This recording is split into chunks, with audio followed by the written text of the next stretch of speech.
ये इसको मैं क्या ही बोलूँ मैं, this is very very important. जैसे आप जब आप स्कूल डेज में रहते हो तो आप जो पॉइंट इंपॉर्टेंट होता है ऐसे ऐसे वेरी वेरी लिख देते हो ना, दिस इज वेरी इंपॉर्टेंट। और कभी कभी आप स्टार बना देते हो, ठीक है, 5 स्टार बना देते हो कि वेरी वेरी इंपॉर्टेंट में स्टार बना दिया, हाँ वेरी इंपॉर्टेंट है, वेरी इंपॉर्टेंट। ओके चलिए, ये सब्जेक्ट वर्ब का एरर है। सब्जेक्ट वर्ब से कहीं से एरर आए चाहे नहीं, बट ये वाले रूल से एरर आएगा ही, ठीक है। ये रूल से हर एग्जाम में आता है, मेंस हो, बैंकिंग का एग्जाम्स हो, कोई भी हो, एसएससी का एग्जाम्स हो, सीडीएस एग्जाम हो, तो सब्जेक्ट वर्ब का ये बहुत इंपॉर्टेंट रूल है। और यहाँ पे आप स्टूडेंट्स कंफ्यूज हो जाते हो, देखो ये रूल में हमें क्या सीखना है, you have to ensure. Ensure का मतलब क्या होता है, you have to make sure, okay, you have to ensure that the verb is according to the main subject, ठीक है। आपको ये सुनिश्चित करना है कि जब आप सब्जेक्ट वर्ब पढ़ते हो ना, सब्जेक्ट वर्ब आपने पढ़ा है तो सब्जेक्ट ने एग्रीमेंट किससे किया है, वर्ब से किया है। वर्ब लगाते समय हमें किसको देखना है, हमें मेन सब्जेक्ट को देखना है। कई बार क्या होता है कि हम मेन सब्जेक्ट और क्वालिफायर में कंफ्यूज हो जाते हैं। अभी मैं बता रही हूँ क्वालिफायर क्या होता है। रूल के according verb is according to main subject. Verb लगाते समय आपको मेन सब्जेक्ट देखना है, ना कि क्वालिफायर देखना है। अब आपके दिमाग में क्वेश्चन आया कि ये क्वालिफायर क्या होता है। क्वालिफायर एक ऐसा वर्ड होता है जो मेन सब्जेक्ट के बारे में अतिरिक्त जानकारी देता है। A qualifier is a word which gives additional information about the main subject. Okay, ध्यान रखना है कि क्वालिफायर, जिसको एडजंक्ट भी बोलते हो, एडजंक्ट भी बोल सकते हो, ऐड कर रहा है, एक्स्ट्रा इंफॉर्मेशन ऐड करता है। जो क्वालिफायर होता है ना, वो कभी भी मेन सब्जेक्ट नहीं बनेगा। क्वालिफायर तो मेन सब्जेक्ट के बारे में एक्स्ट्रा इंफॉर्मेशन देता है। और कई बार बच्चे ना क्वालिफायर को ही मेन सब्जेक्ट समझ के वर्ब में गलती कर देते हैं।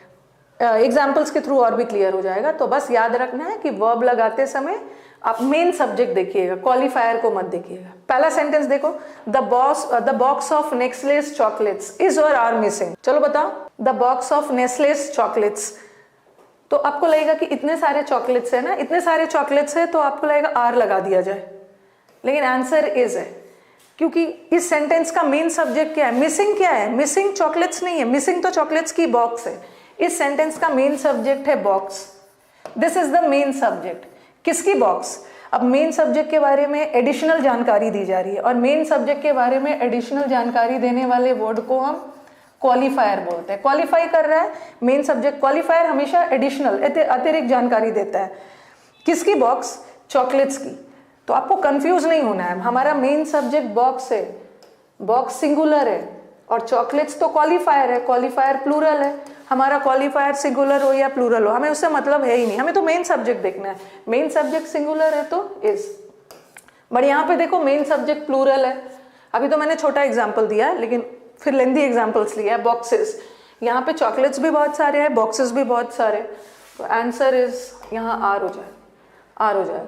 चलिए थर्ड वाले का बताइए, decoration of the rooms is और आर ब्यूटीफुल। इज क्यों लगाया, इज क्यों लगाया? इतने सारे रूम्स है ना, इतने सारे रूम्स है, आपको आर लगाना चाहिए था ना, बट फिर भी आप इज लगा रहे हैं, क्यों? क्योंकि हम लोग क्या करते हैं ना, सेंटेंस देख के आप कंफ्यूज होने लगते हो, आपको लगेगा इतने सारे रूम्स है तो आर लगा दो, बट रूम्स मेन सब्जेक्ट है ही नहीं, रूम्स तो क्वालिफायर है। मेन सब्जेक्ट क्या है? ब्यूटीफुल क्या है? ब्यूटीफुल, रूम्स ब्यूटीफुल नहीं है, रूम का डेकोरेशन ब्यूटीफुल है। तो इस सेंटेंस का मेन सब्जेक्ट क्या है? डेकोरेशन। Main subject decoration. किसका डेकोरेशन? रूम्स का डेकोरेशन। रूम्स क्वालिफायर है, हमारा क्वालिफायर प्लूरल है, हमारा क्वालिफायर सिंगुलर हो या प्लूरल हमें उससे मतलब ही नहीं है। मेन सब्जेक्ट चाहे वो एक रूम का डेकोरेशन है, if it is the decoration of so many rooms, but still the main subject is decoration and decoration is singular, so it should be is, it should। हाँ, और एक चीज और है, आप छोटा सा एक चीज को ध्यान दे सकते हो कि जब भी आपको दिक्कत हो, कंफ्यूजन हो मेन सब्जेक्ट और क्वालिफायर डिसाइड करने में, तो आप प्रेपोजिशन का सहारा ले सकते हो। ठीक है, प्रेपोजिशन का सहारा ले सकते हो। देखो, जब भी प्रेपोजिशन आ गया तो मेन सब्जेक्ट, यहाँ पे प्रेपोजिशन कौन सा है? ऑफ है। तो जब भी आपको दिक्कत हो मेन सब्जेक्ट और क्वालिफायर में डिसाइड करने में, तो preposition will help you to a great extent in deciding the main subject. जब भी प्रेपोजिशन आ गया तो मेन सब्जेक्ट किसको मानोगे? जो प्रेपोजिशन से पहले, प्रेपोजिशन से पहले बॉक्स था, एक ही बॉक्स था इज, प्रेपोजिशन से पहले बहुत सारे बॉक्सेस थे आर, यहाँ भी देखो ऑफ लगा है, डेकोरेशन, डेकोरेशन। हाँ चलो, अब अभी मैंने ये सब कुछ अभी रीसेंट क्वेश्चन है, रीसेंट मतलब इस बार का सीपीओ का तो नहीं है, 2020 वाला नहीं है, 19 वाला क्वेश्चन है, कुछ रिसेंट क्वेश्चन है। आप मुझे इसका आंसर बताइए। फ्रॉम माई होटल, अभी तो मैंने देखो कॉन्सेप्ट हम ये छोटे छोटे सेंटेंसेस से क्लियर करते हैं, बट प्रैक्टिस तो लेंदी वाले सेंटेंस में होगा ना। From my hotel I could see that a flock of birds were flying over the lake. Answer बताइए। From my hotel I could see that a flock of birds were flying over the lake. पहले तो मुझे बताओ, ये सब चीजें सीखना है। Subject verb is a very very important chapter when it comes to any competitive exams. Subject verb से बहुत सारे एरर्स आते हैं। इस सेंटेंस का हम पोस्टमार्टम करते हैं। पहले तो मुझे बताओ कि इस सेंटेंस में कौन सा सब्जेक्ट है। देखो देखो यहाँ पे एक वर्ब है, कुड सी एक वर्ब है ना, ये ऑक्सिलरी और ये मेन है। और दूसरा वर्ब कौन सा है, यहाँ पे एक वर्ब है। और हर स्टूडेंट को पता है कि जब भी सेंटेंस में वर्ब आ गया, हर वर्ब का अपना सब्जेक्ट होता है, ठीक है, हर वर्ब का अपना सब्जेक्ट होता है। तो आई कुड सी जो ये वर्ब है, इसका सब्जेक्ट कौन है, इसका सब्जेक्ट कौन है, आई है, आई, ठीक है, आई के साथ सब्जेक्ट लगा हुआ है, ठीक है। अब कुछ को लगेगा कि मैम आपने होटल को मेन सब्जेक्ट क्यों नहीं माना, क्योंकि फ्रॉम प्रेपोजिशन है और प्रेपोजिशन के बाद वाला कभी भी मेन सब्जेक्ट नहीं है। फ्रॉम माई होटल, ठीक है, प्रेपोजिशन अपने साथ ऑब्जेक्ट लेता है, तो ये मेन सब्जेक्ट है ही नहीं। मेन ये सब्जेक्ट आई है, कुड सी है। अब यहाँ पे दैट कंजंक्शन आ गया, और कंजंक्शन का काम ही होता है दो क्लॉजेस को जोड़ना। तो यहाँ भी एक सब्जेक्ट है, यहाँ का सब्जेक्ट क्या है, फ्लॉक का मतलब होता है झुंड, बर्ड्स का झुंड। अब फ्लॉक ये मेन सब्जेक्ट है, ठीक है, ये सब्जेक्ट है, इसका भी एक वर्ब है। अब आप क्या करोगे ना, आपको लगेगा कि इतने सारे बर्ड्स है, तो आप सोचोगे कि वर सही है, बट आंसर वर नहीं होगा। आंसर यहाँ पे पास्ट है तो वॉज होगा। क्यों, यहाँ पे अगेन क्वालिफायर वाला रूल है। अ फ्लॉक ऑफ बर्ड्स, ठीक है, फ्लॉक मतलब झुंड, किसका झुंड, बर्ड्स का। तो बर्ड्स हमारा मेन सब्जेक्ट नहीं है, बर्ड्स तो क्वालिफायर है, और हमारा क्वालिफायर प्लूरल है, बट हमें क्वालिफायर से मेन मतलब नहीं है, हमें तो मतलब है फ्लॉक से। अ फ्लॉक ऑफ बर्ड्स की झुंड, तो इसलिए आंसर सिंगुलर होगा। तो एरर सिंगुलर होगा, यहाँ पे वॉज होगा, वॉज होगा, ओके, वॉज। चलो now let us move to the next sentence. Was होगा, यहाँ क्वालिफायर वाला रूल था, लिखा मैंने अ टीम ऑफ साइंटिस्ट, ठीक है, कंफ्यूज मत होना। यू विल फील कि there are so many scientist and you will select have as the option, but गलत है। no doubt there are so many scientists but the team is one ना, बहुत सारे साइंटिस्ट का एक टीम। तो इस सेंटेंस का मेन सब्जेक्ट क्या है, टीम। किसका टीम, साइंटिस्ट का। तो साइंटिस्ट इज क्वालिफायर। तो इस रूल में मैं आपको बताना चाहती हूँ कि don't get confused between main subject and qualifier, ध्यान रखना है, और वर्ब लगाते समय मेन सब्जेक्ट को देखना है। चलो नेक्स्ट वाला आ जाओ। चलो अब मुझे सेकेंड का आंसर बताओ, ठीक है, सेकेंड का आंसर बताइए। क्वालिफायर वाला रूल एग्जाम में बहुत आता है, इसलिए मैं इसको थोड़ा सा स्ट्रेस करके आपको बता रही हूँ। नेक्स्ट वाला बताना मुझे। और माय डियर स्टूडेंट्स, एक चीज को और ध्यान रखना है, पढ़ते समय कि हर समय, ठीक है, हर समय सब्जेक्ट के अकॉर्डिंग वर्ब बदलता है। अक्सर क्या होता है, आप देखोगे कि 90% केस में सब्जेक्ट के अकॉर्डिंग वर्ब बदलते हैं, बट कभी कभी ऐसा भी आ जाता है ना कि वर्ब सही रहता है, हमें वर्ब के अकॉर्डिंग सब्जेक्ट भी बदलना पड़ता है। अब आंसर बताइए, ये सब को छोड़िए, इसी में आंसर देखिए। The prices of tomatoes has soared up to rupees 65 to 70 per kg in many parts of the country. हाँ, तो आंसर बताइए क्या है। कुछ बच्चे हमारे क्या करेंगे, हमारे कुछ स्टूडेंट्स क्या करेंगे कुछ स्टूडेंट्स क्या करेंगे, यहाँ पे हैव लगाएंगे, क्योंकि उनके दिमाग में तो आ रहा होगा ना, इस सेंटेंस का मेन सब्जेक्ट क्या है, इस सेंटेंस का मेन सब्जेक्ट है प्राइसेस। किसकी प्राइसेस, टोमेटोज की, और टोमेटोज क्वालिफायर है, और वो सोचेंगे कि प्राइसेस मेन सब्जेक्ट है और हैव लगा देंगे। और कुछ बच्चों का ये भी दिमाग में आएगा कि मैम ऐसा भी तो हो सकता है कि हम हैज को हैज रखते हैं और प्राइसेस को बदल देते हैं प्राइस में, द प्राइस ऑफ टोमेटोज, ठीक है, प्राइसेस को प्राइस में बदल देते हैं। दो तरह का आंसर आएगा, जो ये सोचेंगे, हाँ चलो खैर इसमें तो एक ही जगह पे डाल दिया है। अगर मैं होती ना तो मैं इस हैज को कहीं अलग रखती, इसमें नहीं जोड़ती, ये हैज को मैं जोड़ के इसमें रखती। यहाँ तो आपका क्लियर हो गया कि आंसर सी है, लेकिन सपोज मैं यहाँ हैज को रखती तो कुछ के दिमाग में आता कि या तो आंसर ए, या कुछ के दिमाग में आता है आंसर सी। चलो करना क्या है, मैं होती तो अलग अलग कर देती है, प्राइसेस वर्ड नहीं होगा, ये हैज जो है ना, ये हैज सही है, अलग अलग कमोडिटीज की प्राइसेस की बात नहीं हो रही है, टोमेटोज की बात हो रही है, ठीक है, टमाटर की बात हो रही है, एक ही प्राइस होगा, the price of tomatoes, price रखोगे, हैज सही है, has is correct, has is correct. यहाँ तो आपका कंफ्यूजन नहीं है ना, क्योंकि उन्होंने क्या किया है कि एक ही जगह पे डाल दिया। अगर यही चीज दो जगह अलग अलग स्प्लिट रहता ना, तो तब आप क्या करते, तब आप क्या करते कि आप इसको हैव करने की कोशिश करते और आंसर ए करते, ए करते, ए। पीडीएफ पढ़ाने, हाँ यही मुझे कंफ्यूजन था, आप क्लियर हो गया कंफ्यूजन। चलो आगे बढ़ते हैं। इसी पे बेस्ड, इसमें मैंने बहुत ज्यादा सेंटेंसेस रखा है, थोड़ा लेंदी वाला भी दे दिया क्योंकि ये बहुत इंपॉर्टेंट रूल है। चलो बताओ, अ लेटर ऑफ रिकमेंडेशन, सिफारिश का लेटर, a letter of recommendation from the principal and the head of English department have helped him to get the lucrative job. Answer बताइए। A letter of recommendation from the principal, one day I will be taking a class, एक दिन हम लोग YouTube पे ऐसा भी class रखेंगे ना।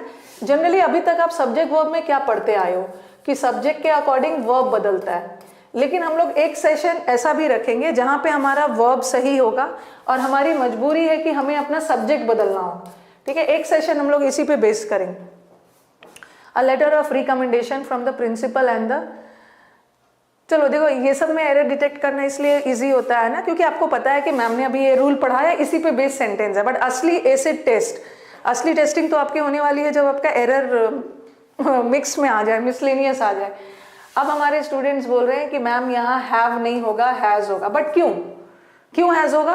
प्रिंसिपल की भी बात हो रही है और हेड ऑफ इंग्लिश डिपार्टमेंट की भी बात हो रही है, तो प्रिंसिपल भी है और एंड से जुड़ा है, हेड ऑफ इंग्लिश डिपार्टमेंट भी है, दो लोग हैं तो हैव आना चाहिए ना, बट फिर भी आपने हैज क्यों डाला हैज? यस, इस सेंटेंस का मेन सब्जेक्ट प्रिंसिपल और इंग्लिश डिपार्टमेंट है ही नहीं।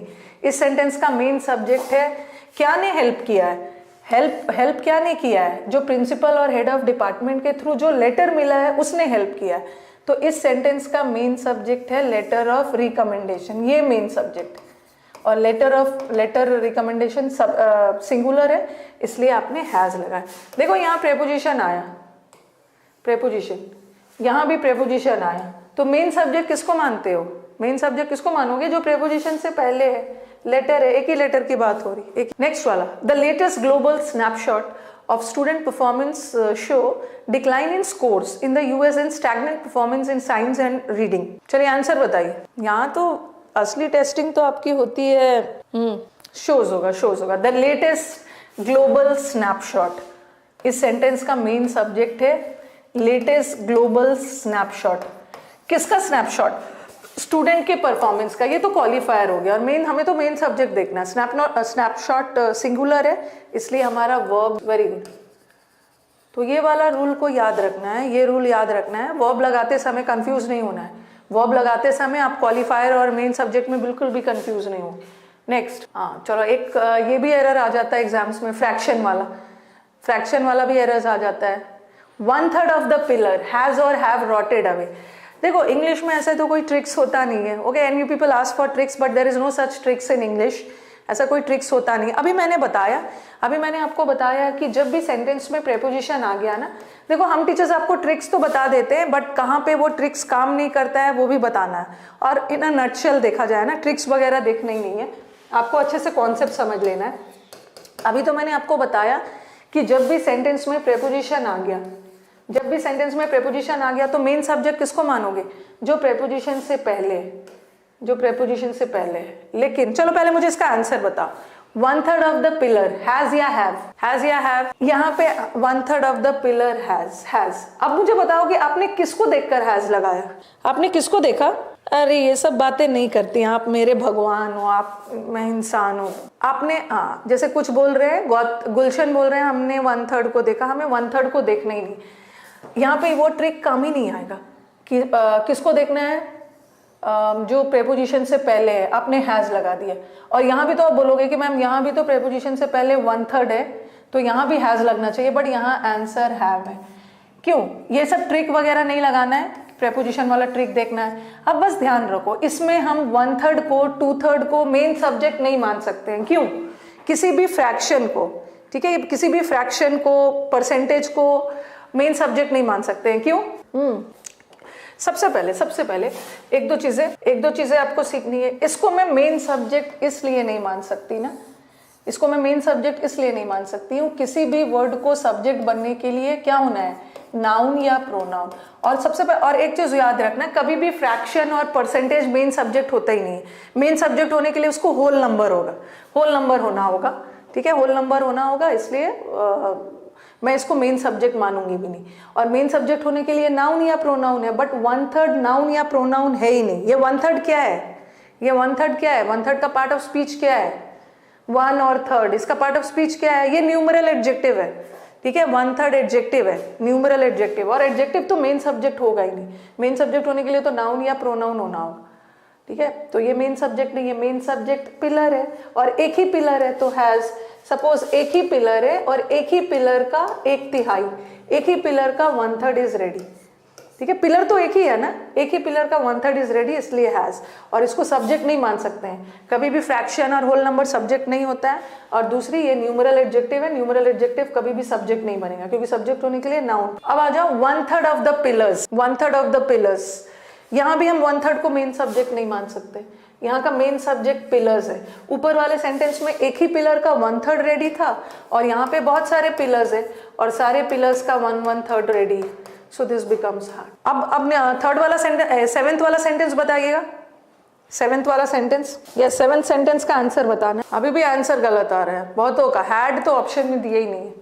2/3 ऑफ द पिलर। अब आप क्या करोगे कि हमने तो पढ़ा है कि सेंटेंस में प्रेपोजिशन आ गया और मेन सब्जेक्ट किसको मानते हैं, जो प्रेपोजिशन से पहले है उसको मानते हैं, और 2/3 देख के हैव लगा दोगे, बड़ा आंसर यहाँ भी हैज होगा, क्योंकि इस सेंटेंस का मेन सब्जेक्ट 2/3 है ही नहीं, इस सेंटेंस का मेन सब्जेक्ट पिलर है, एक ही पिलर है। यहाँ पे एक ही पिलर का 1/3 रेडी था और यहाँ एक ही पिलर का 2/3 रेडी है, 2/3 रेडी है, बट पिलर तो हर जगह एक ही है ना, एक पिलर है हैज, बहुत सारे पिलर्स है हैव, और एक पिलर है हैज।